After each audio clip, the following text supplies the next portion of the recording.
currently love the most. Niall Heston back with a brand new episode here on The Truth, back once again with my boy AJ Ponciano. It has been a minute, AJ, since we've gotten together and done a podcast. So first of all, how you doing? I'm doing great. How about yourself? Doing a lot better than I was. If you guys do not remember the past couple of shows, it's been rough. I was actually sick. I had a upper respiratory infection with an ear infection. So it was really kind of kicking my ass, to be honest. Didn't have COVID or anything like that, but it was definitely rough, and I'm still kind of dealing with it a little bit. Been on an antibiotic, things like that, but it's a lot better, and I'm able to actually talk more efficiently and not be hacking away over here to the side. So doing a lot better, and I do want to apologize to you guys out there. This podcast was supposed to come out a little bit ago, but obviously I was sick. AJ and I both have really conflicting schedules right now with everything starting up for the year. So we've been really busy, and we haven't been ignoring you guys. We know you guys do enjoy these mock drafts, probably the most requested and also most watched on the channel. So we do apologize for that, but we're getting it out better late than never. Perfect day today with it being September 1st on Sunday. And we are only 5 days away from the NFL season. I'm super excited. I'm sure you are as well. How many fantasy leagues are you in this year? I ended up in 3 this year. So did you Four, draft all your four teams? now, with 4 with the dynasty actually. That's true. So did you do all your drafts yet? Yeah, I finished them up all. I believe Friday was my last one, or Thursday.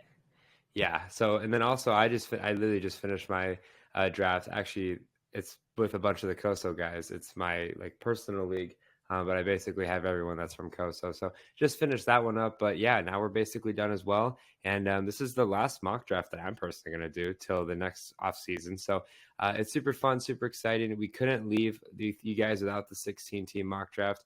We have a little bit more perspective now that we've drafted our rosters. So for those of you that are getting ready to draft this week, hopefully you guys find an interest in some way, shape, or form. But anyways, we'll kind of quickly go through this just because we've talked a lot about these guys. I ended up with the 7th pick once again, AJ, all the way down there at 14. So if you're in a 16-teamer and you're stuck with the 14th, that might be a little depressing. But again, same thing as last time. I'm not going to go over 101 CMAC, 102, blah, blah, blah. I'm just going to say the picks, and then I'm going to talk about our picks just so it goes by a little bit quicker because there's a lot of added time that we probably don't need to spend saying numbers like that. But anyways, it went C-Mac, Tyreek, Breece Hall, who has risen up a lot of boards recently, CeeDee Lamb, Bijan, Jamar Chase. I selected Amon-Ra St. Brown 107. Was thinking of going with Justin Jefferson. Ended up going the Amon-Ra route. I like Amon-Ra a lot. I got him in one of my leagues. I think Amon-Ra, consistently, you can't go wrong with Amon-Ra or Justin Jefferson, in my opinion. I think you could go wrong a little bit with Jamar Chase just because I don't know what his deal is. I think he's going to play, but I also don't know because he is very insistent that he gets one more penny than his former teammate in Justin Jefferson to become the richest wide receiver in the NFL. But if for some reason he decides to hold out, that would be a little lackluster. I went with Amon-Ra. It was a safe option. Justin Jefferson is a safe option as well, but Amon-Ra quite literally helped carry me to a couple fantasy championships last year. I think that's going to continue with that explosive Lions offense. Year 2, I would say, of the official Lions and their new offense that they've been working with. Jahmyr Gibbs, Sam Laporta, Jared Goff, Amon-Ra fits right in the mix there. Justin Jefferson, Garrett Wilson, Puka Nacua, A.J. Brown, Jahmyr Gibbs, Saquon Barkley, and then you selected Jonathan Taylor in 114. Yeah, I mean, JT, he's been my guy all year. We've talked about many times that it's going to be either Jonathan Taylor or Anthony Richardson for rushing touchdowns within probably 5 yards of the goal line. He can push back to 10 yards of the goal line. I don't know. I feel like that I wouldn't say he's getting disrespected. He's not super old. He's did miss some time last year, but he missed the load time because of injury, but it was more of his contract issues. But even then, once he started getting that full-time touches again, he was perfectly fine. He was finishing as a top 5 RB, top 10 RB every single week. I just think at the 14th pick, I mean, realistically, if you're in a 10-team league, this is the middle of the second round. This is early second round if you're in a 12-team league. I think 14, getting Jonathan Taylor is an absolute steal. I mean, he has top 5, top 3 potential every single year, especially now with having a true quarterback there that's able to do different things instead of just having more of that traditional pocket passing that he had his first few years. Travis Etienne, Kyron Williams, Isaiah Pacheco, Marvin Harrison, and then you selected another running back in Devon Achane. Why did I say it like that? Devon Achane, that 203. Yeah, so A-Chain, I mean, we saw what he could do last year. Obviously, the injury kind of sucked because he was on a historic pace throughout his year for fantasy value. I did see a thing that they're going to try to hold him to 8 to 12 touches a game or something like that, on the ground, and maybe a couple of plays here and there. I don't know how much I really believe in that, but I also kind of get in the sense of that he's the explosive running back there in that running back room. I mean, he's the guy you want to get to his hand every so often, not every so often, but a good amount per game, but you don't want to overdo him because he's that quick twitch type of player. Where those type of injuries are very common to have running backs who are like that when they get a lot of touches. And he was a workhorse when he was at A&M, I believe, just a couple of years ago. But we didn't really see it last year. I think they're going to start off slow. I think his touches will up towards the end of the year, but 16 team, he has some of the biggest upside of everyone. Derrick Henry, Devontae Adams, Josh Allen, Chris Olave, Drake London, Michael Pittman. I selected Sam Laporta over Travis Kelce at the 210 spot. Wanted to pair up Amon-Ra and Sam Laporta. I mean, obviously, I did that last year in one of my leagues, unintentionally, and also because I didn't know Sam Laporta was going to be the tight end that he was. I actually drafted him as my backup tight end in that league. Very quickly emerged as my number one tight end. So I was pairing those two alongside each other. Again, it just boils down to how much I believe in the Lions offense. I think the Lions offense is really going to take a step up again this year, even though they stepped up tremendously. This is a team that can seriously contend for a Super Bowl. I think Laporta is going to have another great season. Obviously, I got to watch him a lot at Iowa. He was my favorite Iowa tight end out of all the Iowa tight ends that are in the NFL. And pairing these two alongside each other is putting some risk in the Detroit Lions, but also with tremendous rewards with the Detroit Lions. And what the Detroit Lions have been able to do in the past, I think they're going to be able to continue to do moving forward. Travis Kelce, Jalen Hurts, James Cook, Brandon Ayuk, Mahomes, DJ Moore, Lamar, Mike Evans, Josh Jacobs, Joe Mixon, Alvin Kamara, Jalen Waddle, and then I selected Rachaad White 307. With these 16 teamers, I kind of liked AJ's strategy, which we'll talk about a little bit later because he ended up going 3 running backs his first 3 picks. I think that's got to be the move because you see running backs dwindle very fast, and there's always going to be plentiful amount of wide receivers, but running backs are going to be more at a premium. I wanted to get one of those in Rachaad White, who I'm very high on this year. I know a lot of people are high on Bucky Irving, and I think there is some hype that Bucky Irving does deserve. But I also think a lot of people are kind of discrediting what Rachaad White did for that Buccaneers offense last season.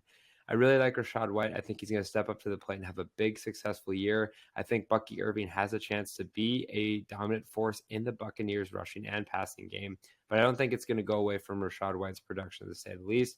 And at my running back one, I feel comfortable with Rachaad White. I probably would like a better option at running back one, but in a 16-teamer, got to be pleased.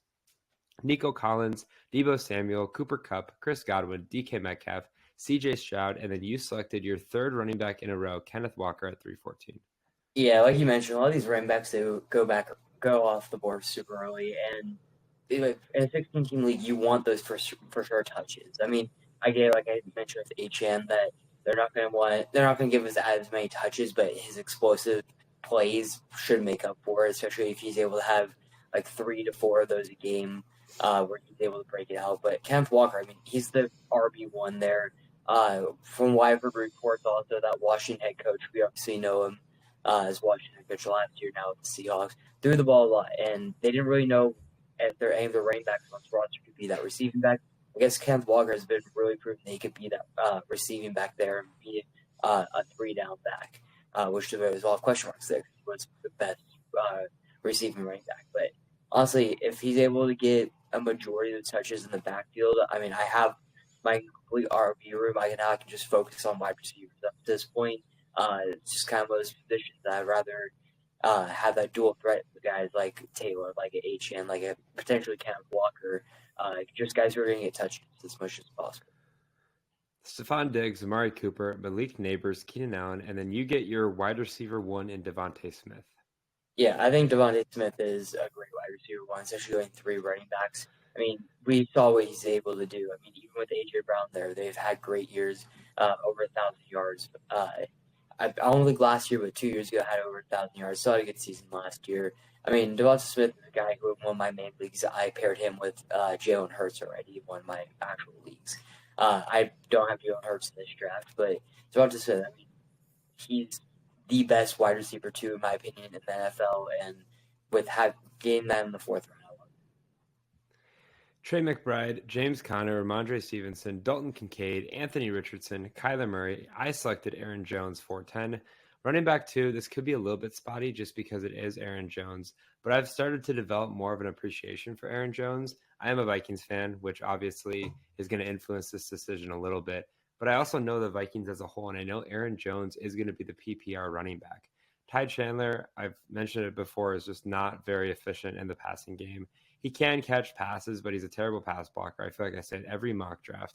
And so Aaron Jones is going to be on the field, particularly for those PPR opportunities, which if you're in a PPR league, that's paramount. I mean, running backs that have PPR value can sometimes surpass wide receivers as a whole.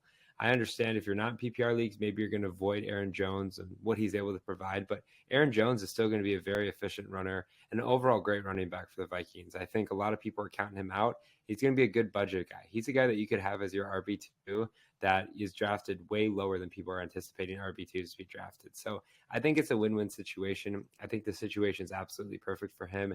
And I really think as people start to watch the Vikings progress and watch Aaron Jones really kind of start to work his magic, this is a team or a guy that can really help separate your team from the rest. Mark Andrews, Zay Flowers, Christian Kirk, Kittle, Higgins, Evan Ingram, DeAndre Swift, Zamir White, Pickens, Daniels, Tank Dell, David Montgomery, and I selected Terry McLaurin 507. So Terry McLaurin is my wide receiver 2. I'm starting to like this a little bit more now that I know for sure that Jane Daniels is the starting quarterback. I always like Terry McLaurin, but Terry McLaurin has had a dismal of situations as far as his quarterback play. It has been bad. I think we've talked about the list, or at least I've heard it many times. I don't even want to go into it because you think, how are these guys NFL starting quarterbacks for the Commanders? It's been bad. And so you can't put the blame on Terry McLaurin. Obviously, talent-wise and skill-wise, Jaden Daniels is the best quarterback that he has. And although me personally, I don't know how excited I am about Jaden Daniels, particularly this season, you have to be excited enough to at least pair him alongside Terry McLaurin and see Terry McLaurin's production for what it's worth.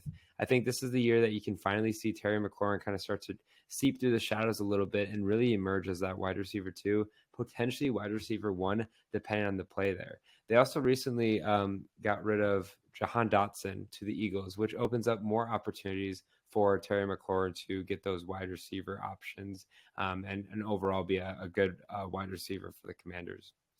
Raheem Mostert, Jalen Warren, Najee Harris, Rashee Rice, JSN, Calvin Ridley, and you select Deontay Johnson 514. Yeah, so Deontay Johnson, I get he's on the Panthers, but he's the wide receiver 1 there. It's very clear that he's the clear number 1 wide receiver, most talented wide receiver on that roster. And one thing with Deontay Johnson, he's great at creating separation. One thing that Bryce Young excels at is being able to just get the ball out before the route is finished, and that was what he was able to do at Alabama really well with timing routes. And Deontay Johnson being a great separator is just going to work out even better. Plus, he's just going to be the best safety blanket that he has, best option to go to. And they're going to be losing a lot. We all know that. They're going to have to be throwing a lot. They're going to want Bryce Young to be able to go through his reads and just get the ball out to Deontay Johnson or the other weapons because, well, he's a small guy, and they don't want to take the hits like how he was last year. So Deontay Johnson, again, goes back to I just want as many target shares, as many touches as possible in a deep league because that's what's going to give me the most fantasy points. Kyle Pitts, Joe Burrow, Jaden Reed, Javonte Williams, and you select our guy, Jake Ferguson, 603. Yeah, I think Ferguson is going to be a truth legend for us. I mean, he's gonna be that guy who everyone's like, who's your favorite tight end? We're just going to Jake Ferguson. I mean, that's the best value tight end you can get on a team that there's no more question marks about CD Lamb. Obviously, he signed that deal there with the Cowboys, but Ferguson's still the number 2 option. I think he should be the number 2 option in the red zone and the passing game over Brandon Cooks and just anyone else on that team. Ferguson, obviously, Dak Prescott loves throwing the ball. Again, I mentioned a million times how he throw 40 times a game, wants to try to get to 5,000 passing yards, 30 to 40 passing touchdowns every. Ferguson's got to be on the receiving end of at least some of those. Yeah, and also with Ferguson, too, I'm hoping that it's not a repeat of Tyler Higbee. You're way, way after the Tyler Higbee time. But I think it's like, or maybe were you way before the Tyler Higbee time? I was right when he started to suck. Okay.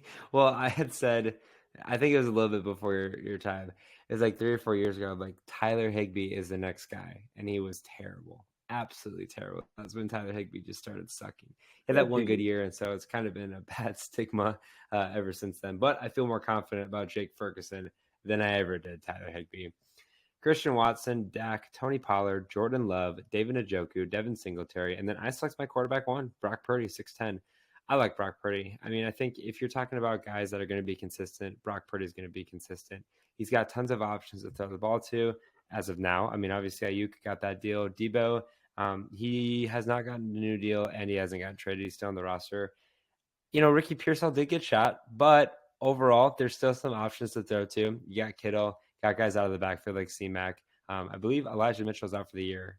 One of the running backs is, Elijah Mitchell's out for the year. Mason is now the RB2, which right. Draft Mason, draft Jordan Yes, Mason. exactly. We were talking about earlier in the mock drafts how Elijah Mitchell is a great handcuff option, but since he's out the entire year, Jordan Mason is the new handcuff option.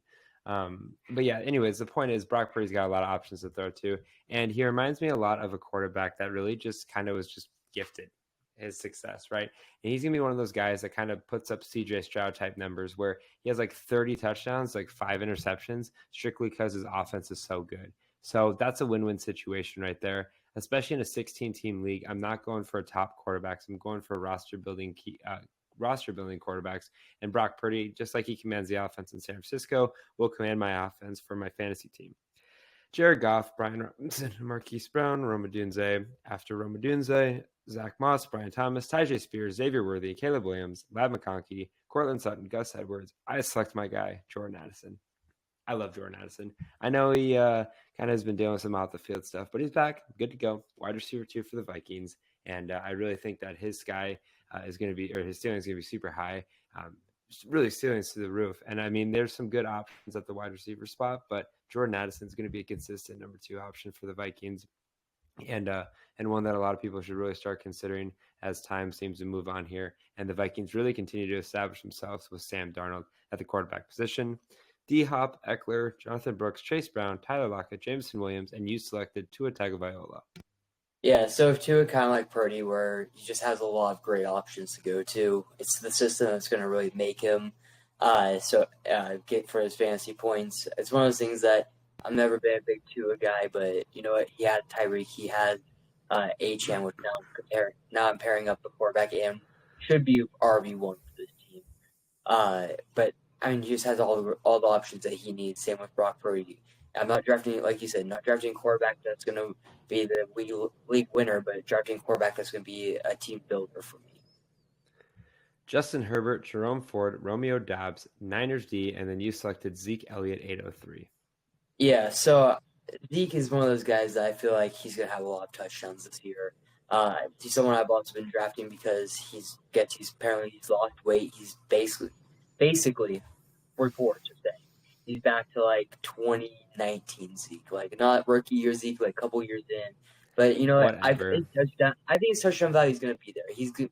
He doesn't really have much competition there. I know Rico Dowdle's there, but even then, the Cowboys love Zeke. The fans love Zeke. If Zeke doesn't get touches, everyone's going to be complaining if Zeke doesn't get touches. And they're just going to keep on giving him the ball. Plus, if they're able to rekindle some of that magic that Zeke and Dak had when they were last there, I'll take it. Especially as being my RB4 here. This is, I believe, the last running back I did take, and there wasn't any really wide receiver options I loved. I was like, I'll just get someone who's been my guy at every game later in drafts. Nick Chubb, Josh Palmer, Keon Coleman, Rico Dowdle, Blake Corum, Jaleel McLaughlin. I selected Trey Benson 810. Strictly like a handcuff option. I know I don't have James Conner, but Trey Benson has the opportunity to eventually take over as RB1. Do I think it's going to happen? Probably not. But since I already have 2 running backs, I felt like it was the best option on the board. I know there were some other guys that I could have taken, like J.K. Dobbins, but I really felt like Trey Benson overall from season's end is going to have the most production.